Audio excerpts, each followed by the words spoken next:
एक है सुप्रिया सुळे जी और दूसरे व्यक्ति है नाना पटोले जी, जिसके लिए इस पैसे का विनियोग हो रहा है। जो पैसा अल्टीमेटली जो बेनिफिशियरी है वो सबसे बड़ा किरदार है। ये सिर्फ एलिगेशन नहीं है, ये कम्युनिकेशन है उसका। उसमें अमिताभ गुप्ता ये कह रहे हैं सुप्रिया सुळे जी को कि मैंने आपके पास पैसे पहुंचा दिए हैं। वो नाना पटोले जी को बोल रहे हैं कि आपके आदमी को मैंने नागपुर में पैसे दिए और हमारे पास एक वॉलेट है अभी, जो वॉलेट में 650 करोड़ है। दुबई का एक हवाला ऑपरेटर है जिसका नाम है नबील खान। तो जब अमिताभ गुप्ता सुप्रिया जी को मैसेज में लिखते हैं the money will come from Dubai, तो दुबई में एक आदमी है, एक नबील खान एग्जिस्ट करता है, उसका एक मोबाइल नंबर है कि उस बंदे के थ्रू इस बिटकॉइन बेचने का ट्रांजैक्शन हुआ है।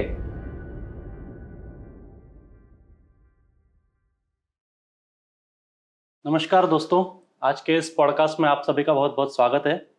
मैं हूं लेखक पत्रकार संपादक अमोल दामले और आज हमारे साथ जो मेहमान हैं वो बहुत ही विवादास्पद व्यक्ति हैं और महाराष्ट्र के चुनाव से संबंधित उन्होंने कई सारे खुलासे, कई सारे विस्फोटक बयान मीडिया में दिए हैं, जिसकी वजह से कई स्थानों पर ईडी ने और सीबीआई ने रेड की है और कई सारी कार्रवाइयां उस पर चल रही हैं।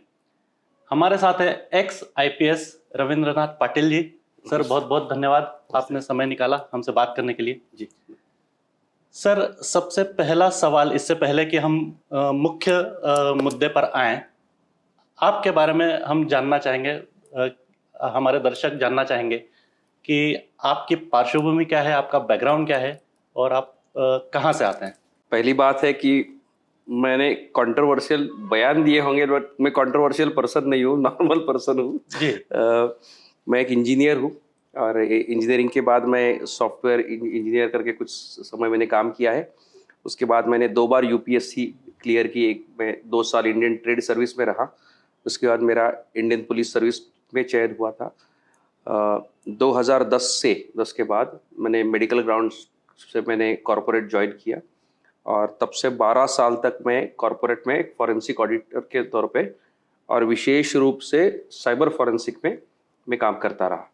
और उसमें से 1.5 साल में इंडिया के बाहर हांगकांग में था और मैंने एशिया पैसिफिक रीजन में काफ़ी काम किया है टेक्नोलॉजी के ऊपर। और इस पूरे प्रक्रिया में 2018 में मुझे मेरी कंपनी को रादर एक फॉरेंसिक ऑडिटर करके अपॉइंट किया था गवर्नमेंट ऑफ महाराष्ट्र ने। तो वो 2018 में हमने उस पे केस पे काम किया था और उसी केस में मुझे 2022 में एज एन एक्यूज्ड अरेस्ट हुई थी। जी, उस पर हम आएंगे सर जी। लेकिन उससे पहले जो आपने इससे पहले जितने भी बयान मीडिया में दिए हैं उससे एक प्रश्न मन में आता है, ये सारा जो भी ट्रांजैक्शन हुआ है ये बिटकॉइन से के संदर्भ में हुआ है। तो एक आम दर्शक की जानकारी के लिए मैं आपसे पूछना चाहता हूँ कि ये बिटकॉइन क्या है और इसका इस्तेमाल क्या है, कैसे इस्तेमाल किया जाता है इसको। जी, मैं बहुत टेक्निकल नहीं बताना चाहूँगा क्योंकि अदरवाइज समझने में मुश्किल हो जाएगी। अभी आप मान के चलो कि हम लोग शेयर पहले खरीदते थे 20-25 साल पहले, तो हमारे पास पेपर शेयर हुआ करते थे। बिल्कुल। आज हमारे पास डीमैट शेयर है। तो क्या मैं डीमैट शेयर ऐसे निकाल के हाथ में आपको दे सकता हूँ? नहीं दे सकता हूँ। लेकिन आप कोई डीमैट का अकाउंट ओपन करें यूजर आईडी पासवर्ड डाल के ऐप में, तो ऐप में आपको एक शेयर दिखते हैं कि टाटा स्टील का मेरे पास शेयर है, लेकिन आपके पास टाटा स्टील का पेपर नहीं है जी। लेकिन वो शेयर खरीदना है मुझे तो पैसे देने पड़ते हैं, या मैं उस शेयर को बेचूं तो मेरे को पैसे आते हैं। जी हाँ। तो इसी तरह से बिटकॉइन एक वर्चुअल एसेट है। मैं उसको करेंसी नहीं बताऊंगा क्योंकि इंडियन गवर्नमेंट उसको करेंसी नहीं मानती है, बट उसको वर्चुअल एसेट के रूप में उसके ऊपर टैक्स लगाया जा सकता है जी। तो 2007-8 के दौरान एक सतोशी नाकामोटो नाम के व्यक्ति ने, वो इंसान है कि नहीं उसके बारे में आज भी शक है, और वो इंसान एक है या कई सारे लोगों ने मिलकर एक नाम धारण किया था ये भी अभी पता नहीं है, एक ब्लॉकचेन का एक प्रोसेस एक्सप्लेन किया था जिसमें एक डिसेंट्रलाइज्ड लेजर के रूप में बिटकॉइन नाम के एक क्रिप्टो एसेट को उन्होंने इंट्रोड्यूस किया था, जिसमें दुनिया में उस प्रोग्राम के तहत 2 crore 10 lakh bitcoins maximum mining हो सकता है। मतलब उस प्रोग्राम के हिसाब से वो बिटकॉइन जनरेट हो सकते हैं। आज की डेट में 1 करोड़ 95 लाख बिटकॉइन आज मार्केट में आ चुके हैं, 15 लाख बाकी है। लेकिन वो प्रोग्राम बहुत कॉम्प्लिकेटेड है, तो जितने बिटकॉइन जैसे खत्म होते जाएंगे तो उसका माइनिंग प्रोसेस या मैथमेटिकल फॉर्मूला, अगेन टेक्निकल नहीं जाता चाहता हूँ, वो कॉम्प्लिकेट होता जाता है। उसकी वजह से उसकी कॉस्ट बढ़ती है बिटकॉइन जनरेट करने की, और कॉस्ट जैसे ही बढ़ती है तो पुराने बिटकॉइन की वैल्यू भी बढ़ती है जी। इसलिए क्या हुआ था कि एक जमाने में एक बिटकॉइन से एक पिज्जा खरीदा जा सकता था, तो दुनिया में आज भी वो पिज्जा डे करके फेमस है। आज की डेट में एक बिटकॉइन की वैल्यू कम से कम 85 से 90 लाख रुपए के बीच में है। तो ये बिटकॉइन की कहानी मैं बोल सकता हूँ।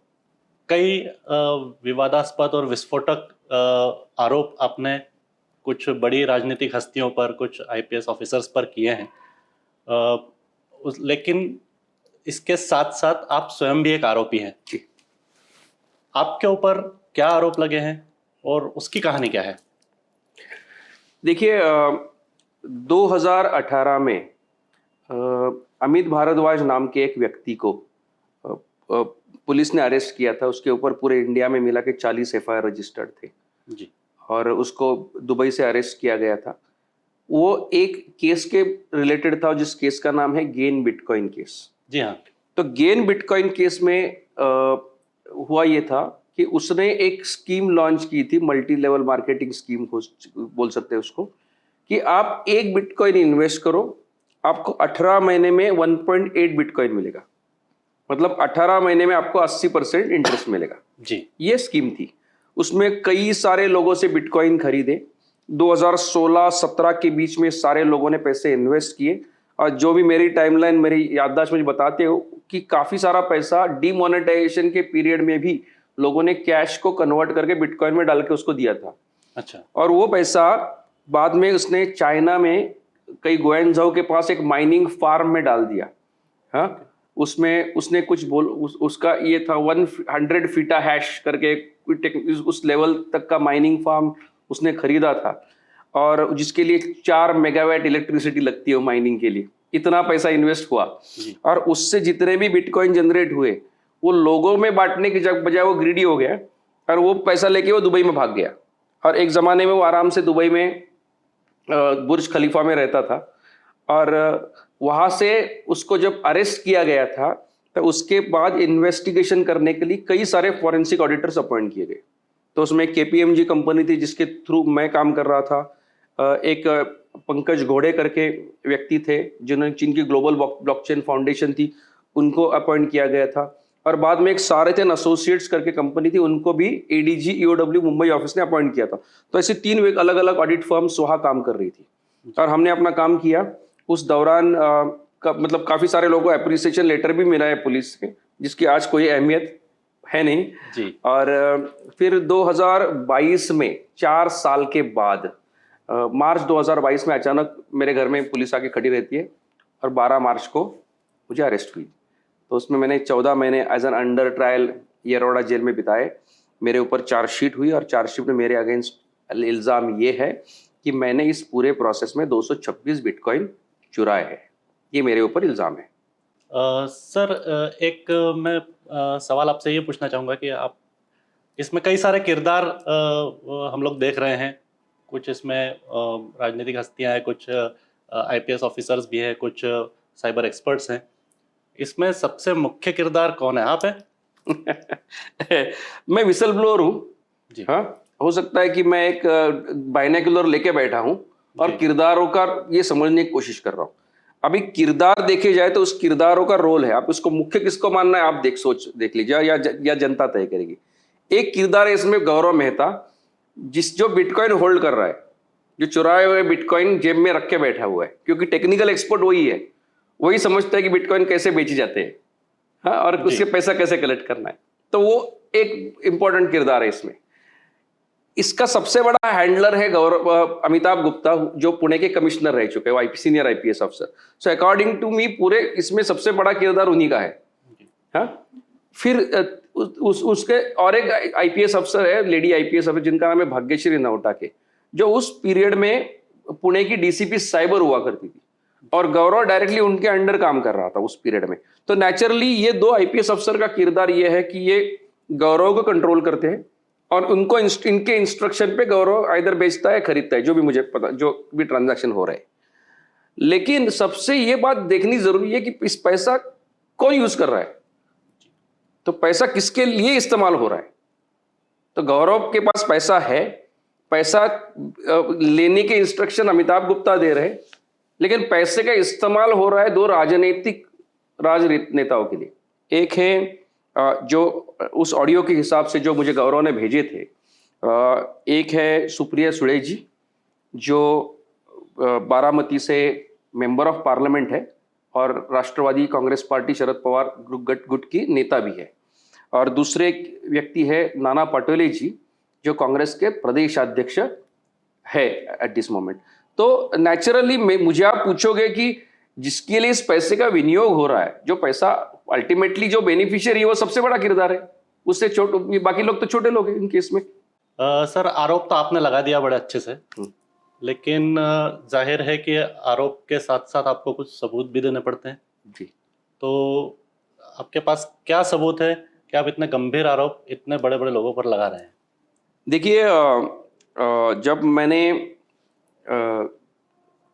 इस केस की जड़ तक जाने की कोशिश की, तब 17 नवंबर की घटना या मेरे साथ गौरव मेहता का हुआ चैट मेरे लिए सबसे इंपॉर्टेंट पीस ऑफ एविडेंस लेके आया।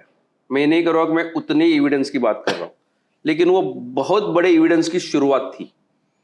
तो पहले है, गौरव मेहता ने मेरे साथ चैटिंग की, जो एक्स्ट्रा जुडिशियल कन्फेशन की कंसेप्ट समझते हैं इंडियन एविडेंस एक्ट में, कि मैं किसी त्रयस्थ व्यक्ति के साथ कबूलीनामा दे रहा हूं कि मैं ऐसा ऐसा हुआ है। तो उसने मेरे साथ एक कुछ कन्फेशन किया, उसमें काफी सारे डिटेल्स लिखे। अभी वो बंदा डिटेल्स लिखता, यहां तक मैं समझ रहा हूं कि ये तो सिर्फ एलिगेशन है, लेकिन वो बंदा ये बोल रहा है कि ये सिर्फ एलिगेशन नहीं है, ये कम्युनिकेशन है उसका, जो मेरे पास मेरे मोबाइल में आया था। तो ऐसा नहीं है कि वो किसी का उसने चुराया हुआ कम्युनिकेशन, या वो कम्युनिकेशन मुझे किसी ने भेजा है। फॉर एग्जाम्पल, उसके पास उसने कुछ 11 ऑडियो कॉल मुझे शुरुआत में भेजे थे, बाद में कुछ और भेजे। उसमें ज्यादातर ऑडियो कॉल ऐसे हैं कि जो उसके साथ हुए हैं, या बाद में किसी ने उसको भेजे, भैया देखो मेरे ऊपर बहुत प्रेशर है, काम करो, तो वो उसने अपने पास रखे, फिर वो मेरे साथ शेयर किए ये। और वो ऑडियो बहुत क्लियर है। उस ऑडियो से ये बात समझ में आती है कि इसमें 5 किरदार, जिनके मैंने नाम लिए, कि गौरव मेहता खुद, 2 आईपीएस अफसर और 2 राजनेता, आपस में चर्चा कर रहे हैं कि ये बिटकॉइंस कैसे बेचे जाए। जी। उनको ये पता है ये बिटकॉइन नॉर्मल नहीं है, पैसे से खरीदे हुए नहीं है, वो चुराए हुए हैं, क्योंकि अदरवाइज उस कॉल में ये आता ही नहीं, don't worry about the inquiries. मतलब एक कॉल उसमें ऐसा भी है, अब चाहे तो आप लोगों को सुना सकते हैं इसमें, कि Amitabh, why don't you go ahead and cash out all the bitcoins, the prices are quite favorable, and don't worry about the inquiries, once we come in power we'll handle them. Gaurav, we need to insure 50 crore by next week. It must be delivered to someone in Dubai. Please ask your friend to have the cash ready. Gaurav, we need to have another 100 ready for next week. If possible, please handle this personally to ensure it's done correctly. Vinod will also provide around 25. Some significant events are taking place. Nothing will go wrong on your end. Gaurav, please inform Lakshmi to delete all data as a priority. This includes all communications from me and Bhagyashri, as well as the BHR case, Bitcoin case, and any other financial reports we have asked her to compile. Make sure she understands the urgency and report back to me once it's done. Gaurav, you get my cash delivered by Friday at any cost. I have come into Mumbai. Hell with this Bitcoin case, boss. Boss, why don't you go ahead and cash out all the Bitcoins? The prices are favorable right now. And with the elections approaching, we're going to need substantial funds. Don't worry about the inquiries. Once we're in power, we'll handle them. Just get it done. Gaurav, why are you not responding to us? We need to have cash, boss. Boss Gaurav, what's happening? None of you people are responding. Don't play games with me at all.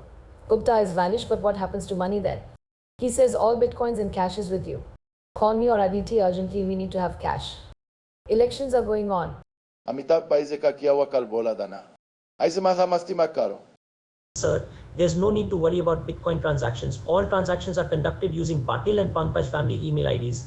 We have 3 to 4 wallets mapped to their IDs. So if any investigation occurs, it can be attributed to those two individuals. Trust me, no one can trace it back to us. Thank you, sir. तो इसका मतलब है कि आप inquiry की चिंता मत करो, हम देख ले. तो इंक्वायरी क्यों होती है? मैंने टाटा स्टील का शेयर अपने जेब से खरीदा तो इंक्वायरी थोड़ी होती है. इंक्वायरी तब होती है जब मैंने किसी से चुराए होते.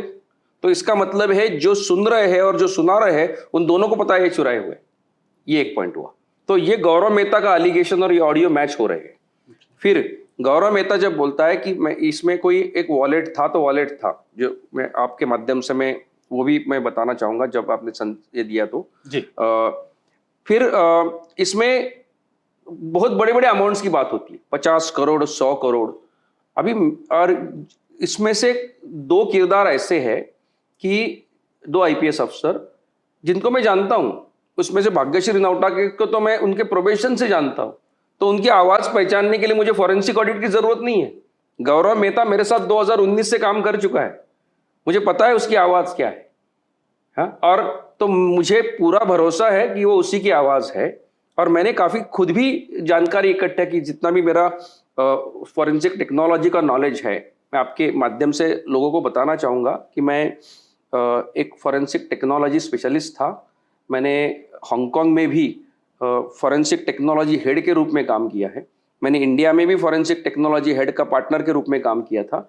तब मैंने अपने under audio video forensic experts appoint किए हैं. मुझे वो प्रोसीजर पता है. और जब मैंने खुद मुझे तसल्ली हो गई कि जो मैं सुन रहा हूँ वो एक फेक नैरेटिव नहीं है, वो डीप फेक नहीं है, हाँ, तब मैंने डिसाइड किया कि मैं मीडिया के सामने जाऊँ. तो मुझे पूरा विश्वास है कि मैं एविडेंस के साथ लोगों के सामने गया हूँ. जी सर, सबसे उससे पहले एक सवाल ये उठता है कि गौरव मेहता ने आपसे क्यों संपर्क किया और आप ही को ये सारे सबूत देना क्यों उचित समझा, उसमें उसका क्या फायदा? अभी हो सकता है ये सवाल लोग 17 तारीख को या 18 तारीख को मुझे पूछते तो मैं उसका जवाब देना थोड़ा डिफिकल्ट जाता. अभी क्या है ना, ईडी ने ऑलरेडी गौरव के ऊपर रेड की है जी. और जितना भी मैं मीडिया से मुझे समझ में आ रहा है कि वो ऑलरेडी ईडी के सामने जा रहा है. तो मुझे पूरा विश्वास है कि अब तक ईडी ने उसको ये सवाल पूछा होगा और ईडी को उसने ये जवाब दे भी दिया होगा. लेकिन जो मुझे लगता है कि उससे उसकी बातों से ये लग रहा था, उसमें लिखा भी है चैटिंग में कि मुझे भय महसूस हो रहा है. अच्छा. और भय क्यों महसूस हो रहा है कि उसको लग रहा था कि यदि सारे बिटकॉइन मैं बेच दूं, सब खत्म हो गया, तो बिटकॉइन थे इसका अकेला एविडेंस मैं हूं. तो जब उसको समझ में आ गया कि अभी वो अकेला एविडेंस, तो वो खत्म हो गया तो उसके एविडेंस खत्म हो जाएंगे. या उसको लग रहा होगा कि बिटकॉइन तो मेरे पास है, मैं बेच रहा हूं, किसी और को फायदा हो रहा है, लेकिन पकड़ा जाऊंगा तो मैं जाऊंगा जी. तो उस भय किसके कारण उसने अप्रोच किया है तो मुझे पता नहीं. लेकिन मुझे ऐसा ही लग रहा था कि he wanted to give a kind of message कि मैं भी विक्टिम हूं, मैं आरोपी नहीं हूं, और आरोपी हूं तो भी मैं मुख्य आरोपी नहीं हूं. मुझे लगता है ये उसके मन में कोई सोच हो सकती है. जी. सर, आज का ज़माना एआई और डीप फेक का है, जैसे आपने पहले भी कहा. सुप्रिया सुळे जी ने भी ये बात कही है कि आजकल एआई के और डीप फेक के माध्यम से किसी की भी आवाज़ को कॉपी करना कोई बहुत बड़ी बात नहीं रह गई है. जी. तो आपके पास जितने भी ऑडियो एविडेंसेस हैं, इस बात का क्या सबूत है कि वो एआई या डीप फेक नहीं है और वो ऑथेंटिक ऑडियो नोट्स हैं? जी, आप अनुमति दे तो मैं इसको थोड़ा विस्तार से बताना चाहूँगा आपको और आपके माध्यम से लोगों को. देखिए कि डीपफेक ऑडियो या वीडियो टेक्नोलॉजी से बनते हैं. एक तो वो एग्जिस्टिंग ऑडियो में से एक एक दो शब्द या अक्षर उठा के जोड़ के बनाए जाते हैं. जी। या टेक्स्ट टू स्पीच टेक्नोलॉजी का इस्तेमाल करके बनाए जाते हैं। क्या क्या इस टाइप की टेक्नोलॉजी एग्जिस्ट है? आंसर यस है। क्या डीप फेक ऑडियो और नेचुरल ऑडियो नॉर्मल ओरिजिनल में फॉरेंसिक टेक्नोलॉजी से समझा जा सकता है? Answer is yes. तो उस समझने की मैं प्रक्रिया पहले समझता हूं कि जो मैंने आपके माध्यम से, तो मैंने एक कंपैरेटिव चार्ट बनाया है जो जिसका मैंने इस्तेमाल किया मेरे अपने तसल्ली के लिए before I went to media. क्योंकि मेरे से शायद शाम को 6-7 बजे उसने कांटेक्ट किया होगा, रात को 9 साढ़े 9 बजे उसने कुछ ऑडियो भेजे थे, फिर रात को 3 बजे तक हमारा कुछ कम्युनिकेशन चलता रहा। तो दूसरे दिन मैं सुबह 10 बजे पहुंचने से पहले मैंने क्या एनालिसिस किया था, मैं आपके माध्यम से लोगों के सामने रखना चाहूँगा कि ये जो पूरी 2 पेज का जो डॉक्यूमेंट है, और उस डॉक्यूमेंट में मैंने AI टेक्नोलॉजी से और ओरिजिनल ऑडियो इसमें क्या फ़र्क और क्या क्या पता चल सकता है, मोटी मोटी बातें समझा देता हूँ आपको। पहली बात है कि नेचुरल जो ऑडियोज़ होते हैं उसमें इमोशंस इन्वॉल्व होते हैं, और इमोशंस की वजह से वॉइस मॉड्यूलेशंस हो जाते हैं। और जैसे मैं गुस्से में हूँ तो तेज़ बोलूँगा, या मैं थका हुआ हूँ तो मेरी सांस फूल जाएगी, जो भी है। तो ये नेचुरल वॉइस मॉड्यूलेशंस AI टेक्नोलॉजी में लाना बहुत मुश्किल है, मैं नहीं कर रहा, इम्पॉसिबल है। एक दूसरी बात है, मैं जब बात कर रहा हूँ तो उसमें बैकग्राउंड नॉइस है, जैसे मैंने अभी बात की तो आपने खांसी की आवाज़ आ गई हुई, तो ये छोटी छोटी चीज़ें नेचुरली हो गई है, AI नहीं आए लेके आ पाएगा। ये दूसरा बात हुआ। तीसरा है कि जब कोई एक वॉइस नोट बनती है, क्योंकि ये सारे वॉइस नोट है सोशल मीडिया पे, हो सकता है ये सिग्नल पे की गई हो या टेलीग्राम पे कही गई हो, व्हाट्सएप पे हुई हो, तो चलो मान के चलो कि ये टेलीग्राम की वॉइस नोट है। तो टेलीग्राम से किसी ने वॉइस नोट भेजी ओरिजिनल, तो मैं अपने फोन पे रिकॉर्ड करूंगा, किसी को भेजूंगा, तब उस वॉइस नोट के साथ file creation time, file modification time, file last saved time, author कौन है, ये सारे डिटेल्स स्टोर हो जाते हैं। और जब मैं उसको फॉरवर्ड करता हूं तो उसके पास वो मेटा डेटा, जिसको हम मेटा डेटा कहते हैं जी। इस पूरे एस्पेक्ट को, वो मेटा डेटा उसमें जनरेट हो जाता है और वो साथ में चलता है। तब मैं जब फॉरेंसिक एनालिसिस करता हूं तो उसका जो मेटा डेटा है, तो वो मुझे समझ में आ जाता है। ठीक है। दूसरी बात है, जब मैं कोई डीप फेक ऑडियो बनाता हूं तो उसमें एक तो मेटा डेटा होता नहीं तो वो इनकंसिस्टेंट होता है, जो फॉरेंसिक में पकड़ा जा सकता है फटाक से। तीसरी बात है कि जब मैं नेचुरल बोल रहा हूं तो नेचुरल इसमें कंसिस्टेंसी कभी कभी नहीं रहती, जैसे मैं पॉजेस ले रहा हूं बोलते बोलते।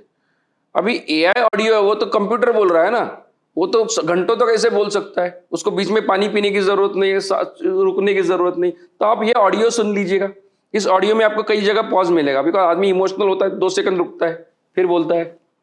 तो ये सारे नेचुरल एस्पेक्ट भी मैंने पहले समझने की कोशिश की बिफोर आई डिड दैट। फिर और एक इंटरेस्टिंग बात जो आपको समझ में आनी चाहिए कि आप ऑडियो फिर से एक बार सुनिए, मतलब आप इसके बाद आप लोगों को जरूर सुनाइएगा सारे ऑडियो। जी हाँ। एक एस्पेक्ट मैं बोलना चाहूंगा, बाद में दर्शक सुन सकते हैं उस ऑडियो को, कि उसमें कई सारे ऐसे नाम लिए हैं सुप्रिया जी ने या बाकी किसी लोगों ने कि जो AI को समझना बहुत मुश्किल है। जैसे कि सुप्रिया जी ने कहा एक जगह पे गौरव को कि गौरव एक तो मुझे कांटेक्ट करो, नहीं तो अदिति को कांटेक्ट करो। अभी AI को कैसे पता चला अदिति कौन है? मेरे पास ऑडियो आए, जब मेरे पास ऑडियो आए तब तक मुझे अदिति को ये पता नहीं था। मीडिया काफी सारे स्पेकुलेशन कर रहा है, लेकिन मैं नहीं करूंगा क्योंकि मैं टेक्नोलॉजी का आदमी हूं, जो दिखता है वो ही मैं बोलूंगा। तो मुझे इतना पता है उस पर्टिकुलर कॉल में किसी अदिति का नाम है। फिर अमिताभ गुप्ता जब बात कर रहे हैं या गौरव जब बात कर रहा है तो उसमें रेफरेंस दुबई का आता है। फिर और एक इंटरेस्टिंग चीज है, अमिताभ गुप्ता जो गौरव से बात करते हैं तो बोलते हैं कि विनोद नाम का एक आदमी है जो कुछ और पैसे देने वाला है। अब ये विनोद कौन है? अभी AI को कैसे पता चला विनोद कौन है? ये सारी चीजें टेक्नोलॉजी के अलावा, मतलब अभी इसके ऊपर जो उठ के जो होता है वो फॉरेंसिक ऑडिट होता है, जिसमें मेटा डेटा की मैंने इनकंसिस्टेंसी बताई, फ्रीक्वेंसी एनालिसिस हो गया, कोई दो ऑडियो एक दूसरे को जोड़े गए, इसमें से काफी सारी चीजें मैंने वेरीफाई की। और इसलिए मैंने कहा, उस दिन भी मेरे को कई लोगों ने पूछा कि डू यू सर्टिफाई, मैंने कहा कि I have a reason to believe that this is true. जी। तो हो सकता है कि मीडिया में कई जगह उन्होंने डीप फेक का नैरेटिव चलाया हो, बट रियलिटी यह है कि मेरे वो जो एविडेंसेस है दैट इज गुड इनफ और sufficient enough to start an investigation. I won't say it's an end of investigation, but it is definitely a beginning of good material to start an independent investigation. जी जी। Sir, एक और सवाल जो मन में आता है कि जैसे आप स्वयं एक आरोपी हैं, आपके ऊपर केस चल रहा है, 14 महीने आप जेल में रह चुके हैं, यहाँ तक कि शरद पवार जी भी कह चुके हैं कि आप पर कैसे विश्वास किया जाए। तो यही सवाल मैं आपसे पूछना चाह रहा हूँ कि कोई आप पर क्यों विश्वास करे। देखिए, मैं जब मीडिया के सामने पहुंचा तो मेरे मन में ये बिल्कुल इरादा नहीं था कि मैं खुद को साबित करने के लिए मीडिया के पास जा रहा हूँ। मेरा ये पर्पस नहीं है। तो मीडिया ने मुझे इनोसेंट माने या मुझे आरोपी माने या कल्प्रिट माने, या मीडिया का आपका अधिकार है जो मुझे मंजूर है। लेकिन मैं ये कह रहा हूं कि मैं एक एविडेंस लेके मीडिया के सामने जा रहा हूं। तो आप मेरे ऊपर भरोसा करो ना करो, लेकिन मैं जो एविडेंस सामने रख रहा हूं वो सीरियस है। तो आप उस एविडेंस को इंडिपेंडेंटली देखिएगा, उसका एनालिसिस करिएगा, उसके ऊपर जांच करिएगा और उसमें तथ्य सामने लाइएगा। दूसरा मेरा सवाल यह है, काफी विनम्रता के साथ एक महीना कहना चाहता हूं कि श्री शरद पवार जी बहुत बड़े नेता है, कद्दावर नेता है, मैं उनकी काफी इज्जत करता हूं। लेकिन मैं आपके माध्यम से एक सवाल उनको भी पूछना चाहता हूं कि मैं 14 महीने जेल रहा हूं, जेल में। अनिल देशमुख जी आपके साथी है, वो भी 14 महीने जेल रहे हैं, और आज वो आपके साथ बैठते हैं, वो भी डिसीजन मेकिंग लेते, में एक पार्ट का हिस्सा है। क्या आप उनको सीरियसली नहीं लेते? जी। आपके पास छगन भुजबल जी एक जमाने में आपके जूनियर रहा करके, आप ही के आशीर्वाद से वो मंत्री बने। तो वो जेल जा चुके थे, उन्होंने भी काफी समय जेल में गुजारा, तो आपने उनको तो सीरियसली ले लिया। तो राजनेताओं के लिए एक यार्ड स्टिक और आम आदमी के लिए दूसरा, ऐसे हो तो नहीं सकता ना। तो मेरी रिक्वेस्ट ये है कि यदि आपके साथ रहे राजनेताओं के लिए ये मानते हो कि उनको तब तक इनोसेंट माना जाए जब तक उनके ऊपर के आरोप सिद्ध नहीं होते, तो हमारे लिए अलग क्राइटेरिया क्यों, हमारे लिए अलग यार्ड स्टिक क्यों? जी। नहीं सर, लेकिन एक सवाल और यहाँ पे आता है कि आपके पास ये एविडेंसेस थे तो आप सीधे मीडिया में चले गए, क्या आपने किसी अथॉरिटी से कांटेक्ट करना जरूरी नहीं समझा? जरूरी समझा भी और किया भी। अच्छा। तो मैंने इलेक्शन कमीशन को लेटर लिखा, एक बार नहीं, मैं 2 बार कम्युनिकेशन कर चुका हूं। मैंने इलेक्शन कमीशन को लेटर लिखा, आपने देखा होगा कि एग्जैक्टली जो आरोप मैंने मीडिया में किए सेम मैंने डिटेल्स इलेक्शन कमीशन को लिखे। मेरा और गौरव मेहता का जितना भी चैटिंग हुआ मैंने सारा इलेक्शन कमीशन को लिखा, सारे ऑडियो उनको भेजे और उनको काफ़ी विस्तार में लिखा कि इस पैसे का महाराष्ट्र के इलेक्शन में दुरुपयोग हो रहा है, और prima facie it is election offence और इलेक्शन कोड ऑफ कंडक्ट का ये वायलेशन हो रहा है। तो मैं उनके पास गया, उनका मुझे रिप्लाई आया, उन्होंने काफ़ी जानकारी मांगी, वो ये समझना चाहते थे कि या किसी एक कॉन्स्टिट्यूएंसी में हो रहा है, किसी एक उम्मीदवार के साथ या हो रहा है। तो मैंने कहा ये उम्मीदवार या कॉन्स्टिट्यूएंसी का इशू नहीं है, ये पार्टी का इशू है। तो हो सकता है कि उसका पूरा जुरिस्डिक्शन महाराष्ट्र हो, लेकिन कुछ नेता या कुछ पार्टी के एसोसिएटेड ये विषय है जिसका मैंने एक्सप्लेनेशन उनको भेजा है। और मुझे लगता है कि इसके बाद जो ईडी की एक्शन हुई हो सकता है ये इलेक्शन कमीशन की ही पहल हो और उससे ये हुआ है। लेकिन सर सवाल फिर वही उठता है कि आपने ये सब करने के लिए यही समय क्यों चुना? टाइमिंग का प्रश्न है कि आपको इसके कुछ बेनिफिट्स मिलने वाले हैं? देखिए, मुझे ये इन्फॉर्मेशन 6 महीने पहले मिलती तो मैंने तभी भी 6 महीने पहले मीडिया के सामने चला जाता। तो टाइमिंग मैंने नहीं चुना है, टाइमिंग विसल ब्लोअर ने चुना है जिसने मेरे पास ये इन्फॉर्मेशन भेजी। तो मेरे पास ये 17 तारीख को मेरी उसके साथ चैटिंग हुई, और हो सकता है कि उसने 6 महीने पहले मुझे बताया होता तो मैं तब मीडिया के पास सामने चला जाता, लेकिन उस समय मुझे तो अंदाजा ही नहीं था ना। मैं तो मैं अंधेरे में भटक रहा था कि ये हुआ क्या है समझने के लिए, इसमें कौन कौन से किरदार है। मुझे शक तो जरूर था इसमें कुछ तो बड़ा कांड हुआ है, लेकिन ये कांड क्या है जब तक उस ग्रुप का कोई आदमी, जब उसमें वो यदि वहां से जब तक वो इन्फॉर्मर नहीं बनता किसी का, तब तक ये समझना मुश्किल था। और मुझे लगता है, ये मेरी अपनी थियरी है, हो सकता है मैं गलत हूं, कि ये सारा कॉन्वर्सेशन आप देखोगे इलेक्शन इलेक्शन इलेक्शन चल रहा है। मतलब सुप्रिया जी के जो कॉन्वर्सेशन में वो क्लियरली बोल रही है, with the election approaching we will need substantial funds. ये वो अमिताभ गुप्ता को कहती है। फिर वो गौरव को कहती है कि इलेक्शंस आर अप्रोचिंग और इलेक्शंस आर गोइंग ऑन। तो नेचुरली हो सकता है कि ये सारा कॉन्वर्सेशन उसी दौरान हो रहा हो जिस दौरान उसने मुझे कांटेक्ट किया। तो इसका कोई ना कोई संबंध इलेक्शन से है, जिसकी वजह से बिटकॉइन एग्रेसिवली बेचे जा रहे थे, और हो सकता है उसकी कोई परिणति हो, उसका कोई इंपैक्ट हो, जिसकी वजह से गौरव ने सोचा होगा कि ये मुझे अभी बताना चाहिए। जी जी सर, जैसा आपने कहा कि बिटकॉइन एक डीमैट अकाउंट की तरह काम करता है, तो उसके बारे में आप और क्या हमको बताना चाहेंगे? कुछ वॉलेट जैसा कुछ रहता है आपने कहा था। वॉलेट जैसे हमारा बटवा है, वैसे बिटकॉइन का भी एक बटवा है जी। और जैसे हम बैंक को अकाउंट कहते तो बिटकॉइन को वॉलेट कहते। तो वॉलेट मतलब कोई फिजिकल तो होता नहीं। तो जैसे आपको स्क्रीन पे आपके डीमैट में अकाउंट में दिखता है कि कितना आपके पास कितने शेयर्स है, उसी तरह आपका वॉलेट दिखाता है आपके पास कितने क्रिप्टो करेंसी है। तो वॉलेट भी वर्चुअल होता है जैसे अकाउंट वर्चुअल होता है, तो आप इंटरचेंजेबल यूज कर सकते हैं। लेकिन इस अकाउंट की खासियत यह है कि आपके पास कभी कोई डीमैट वॉलेट डीमैट अकाउंट कोई हार्डवेयर में नहीं आता। मतलब आप ऐसे कोई जेब में कोई इतना सा पेन ड्राइव जैसा कोई डीमैट अकाउंट जेब में लेके नहीं घूम सकते। लेकिन क्रिप्टो करेंसी का ऐसा वॉलेट आप जेब में डाल के घूम सकते हो।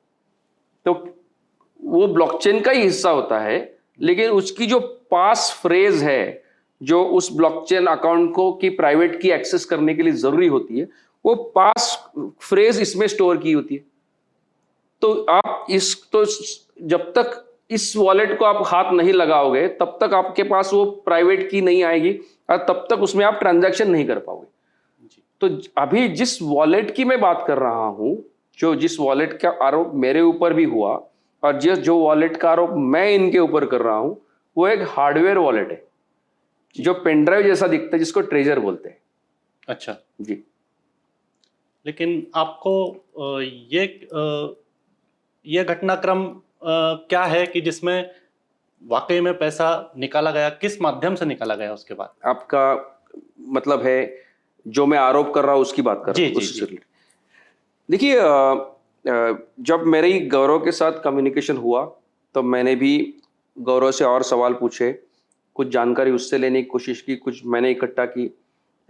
उसका मोटा मोटा ये मेरा निष्कर्ष ये है कि जब अमित भारद्वाज दुबई से पकड़ा गया था तब उसके साथ एक हार्डवेयर वॉलेट सीज किया गया था।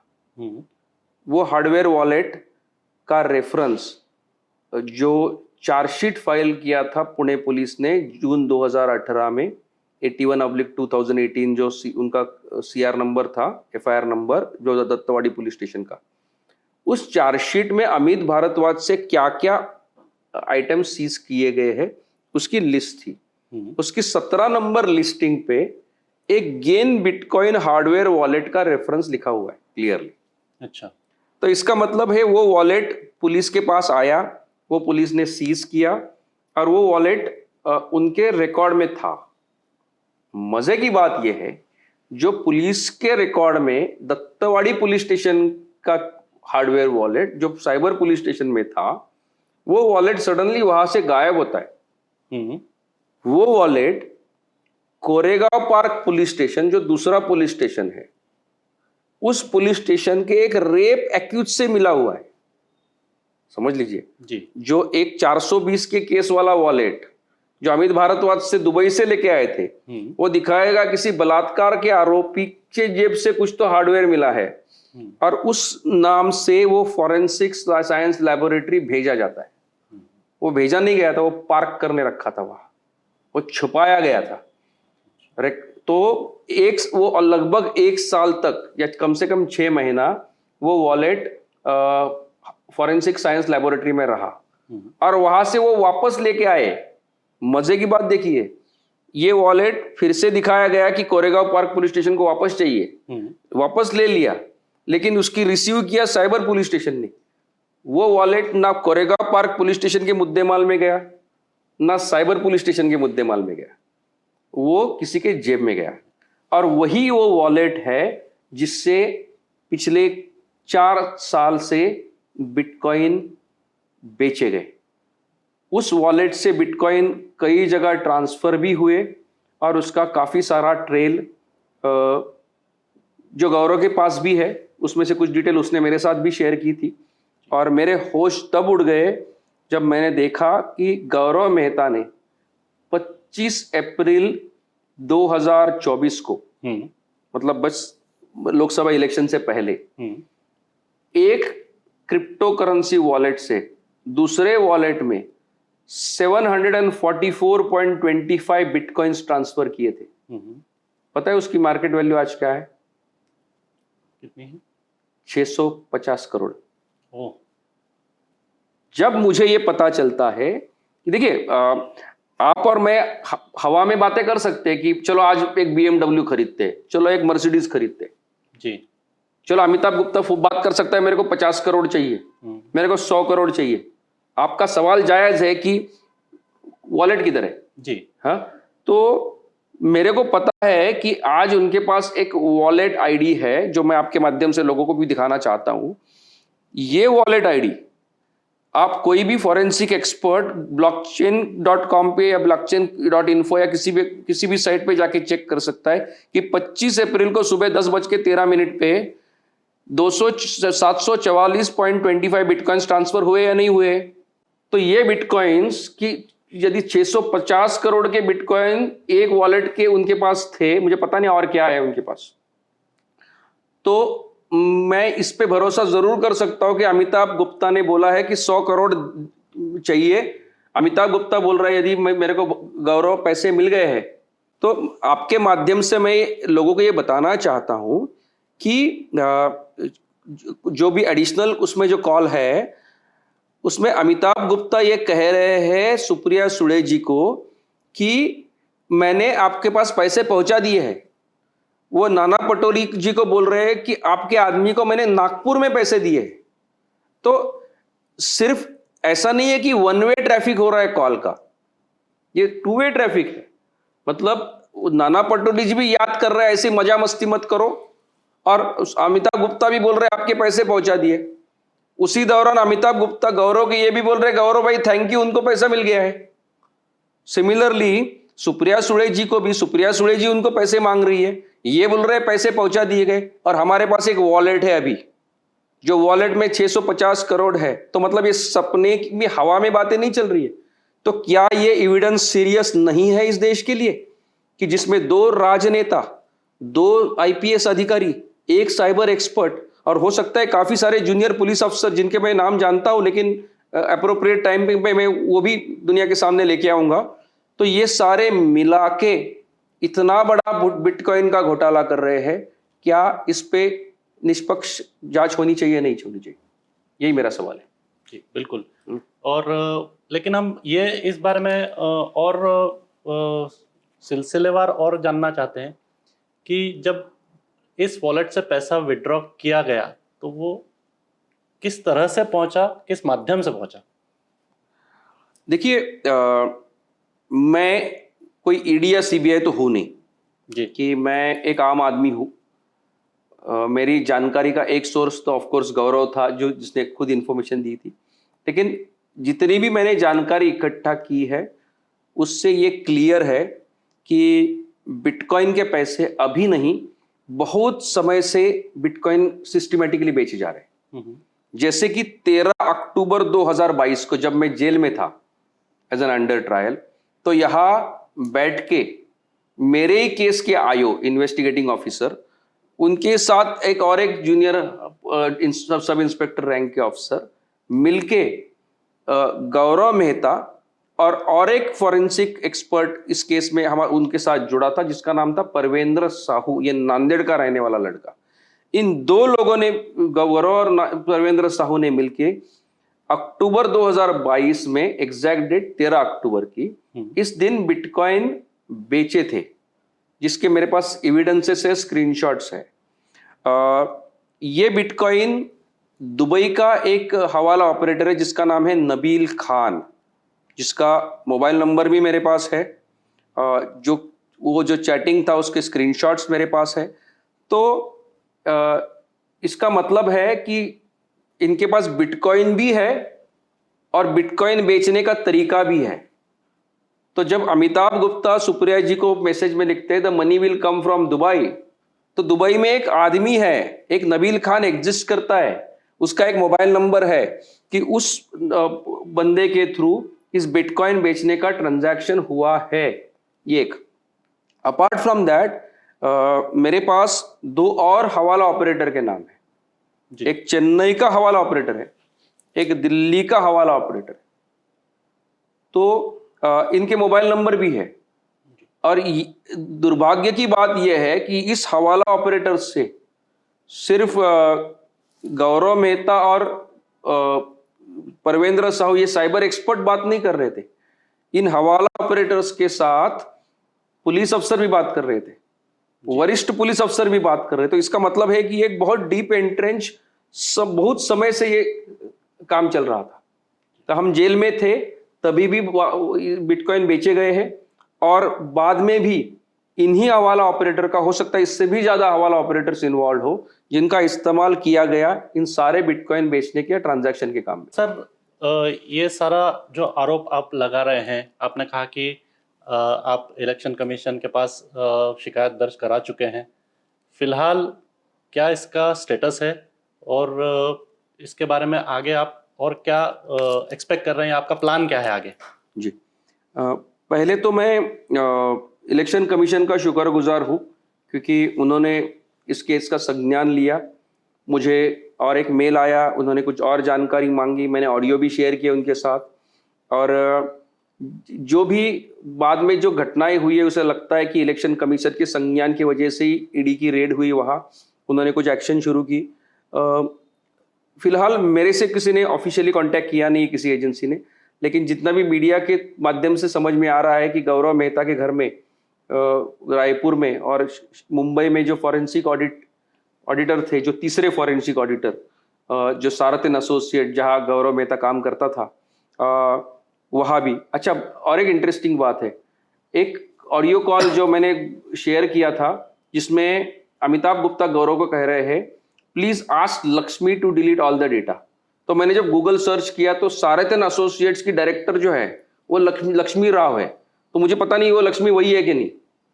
तो वहाँ भी ईडी की रेड हो गई जी। और उस रेड में शायद उनको कुछ कागजात मिले, और टीवी पे तो आ रहा था कि गौरव मेहता को शायद समन्स भेजा गया है सीबीआई की तरफ से। मुझे उसका ये पता नहीं अभी स्टेटस, लेकिन मुझे आशा है कि यदि गौरव मेरे से इतना ओपनली बात कर सकता है तो हो सकता है कि उसको यदि कंफर्ट दिया जाए, उसके डिवाइसेस सीज किया जाए, तो ऑटोमेटिकली पता चल जाए कि सुप्रिया सुळे जी ने कौन से मोबाइल से और कौन से IMEI से बात की थी, चैटिंग किया था, अमिताभ गुप्ता ने कौन सा मोबाइल फ़ोन, कौन सा सिम कार्ड यूज़ किया था। तो ये डीप फेक है या ओरिजिनल है, अब तक मुझे विश्वास है कि ईडी के पास उसके ओरिजिनल जेन्युइन एविडेंसेस आ चुके होंगे। लेकिन मैं वहाँ तक रुकने वाला नहीं हूँ। मैंने ऑलरेडी एक रिट पिटिशन ड्राफ्ट करके रखी हुई है कि सपोज मुझे लगता है कि एक समय के बाद इस पर कोई ज़्यादा इंक्वायरी नहीं हो रही है, तो मेरा ये इरादा है कि अगले 7-8 दिन में मैं खुद ही हाई कोर्ट अप्रोच करूँगा और as a petitioner in person मैं खुद ही आर्ग्यू करूँगा, और हाई कोर्ट से मैं डायरेक्शन मांगूंगा कि इस केस में इन्वेस्टिगेशन किया जाए विद अ स्पेसिफिक रिक्वेस्ट कि सुप्रिया सुळे जी, नाना पटोले जी, अमिताभ गुप्ता और भाग्यश्री नवटाके, इनका रोल एग्जामिन करने के लिए. So that's my plan. हमने ऑडियो कॉल्स की बात की. आप पहले कुछ ऑडियो कॉल्स ऑलरेडी रिलीज कर चुके हैं जी. इसके अलावा भी आपके पास कुछ है? हाँ, वैसे उस रात को हुआ ये कि गौरव ने मुझे तसल्ली देने के लिए काफ़ी सारे ऑडियो भेजे, मतलब 10 या 11 ऑडियो शुरुआत में भेजे. जी. तो वो शॉक बियर करने के लिए मैं थोड़ा टाइम गया. तो मैंने ऑडियो सुने, फिर मैं तसल्ली करता गया, फिर 2-3 घंटे के बाद फिर से कांटेक्ट किया और रिक्वेस्ट की, और ऐसे करते करते उसने और कुछ ऑडियो दिए. उसमें जो मैंने आपको बताया इसके पहले कि अमिताभ गुप्ता के ऐसे ऑडियो है कि जिसमें अमिताभ गुप्ता एक ऑडियो में नाना पटोले जी को कहते हैं कि Nana, money has been handed over to your contacting Nagpur. ये एक. फिर सुप्रिया सुळे जी को कहते हैं कि Supriya, money has been handed over to your person. ये एक हुए. फिर उन्होंने गौरव को भी एक ऑडियो में थैंक यू कहा है कि पैसा उनको मिल गया करके. और एक इंटरेस्टिंग ऑडियो ऐसा है जिसमें अमिताभ गुप्ता बोल रहे हैं, ये बहुत शॉकिंग है, मुझे भी शॉकिंग लगा. उसमें वो कहते हैं कि Supriya, if anything happens to me I will expose everyone including Congress and NCP. देखिए, मैं राजनेता नहीं हूँ, मैं किसी पॉलिटिकल पार्टी का सदस्य नहीं हूँ, मैं आपको सिर्फ वर्बैटिम बता रहा हूँ जो उनका कॉन्वर्सेशन हुआ है. और उन्होंने कहा कि situation is absolutely not acceptable to me. मुझे ऐसा लगता है कि उनको भी सब लोगों के मन में डर था कि हम ये जो कांड कर रहे हैं कभी ना कभी तो ये एक्सपोज होने वाला है. इनके अंदर कुछ झगड़े चल रहे थे, मतलब गौरव मेहता ने मुझे कांटेक्ट किया, ये इत्तेफाक नहीं है, कहीं ना कहीं उनमें उनके बीच में कुछ तो हुआ है, अनबन हुई है, इसका एक नतीजा है. लेकिन मुझे इन सारे ऑडियो में 3 ऑडियो ऐसे मिले हैं जो अजय भारद्वाज और गौरव मेहता का कम्युनिकेशन है.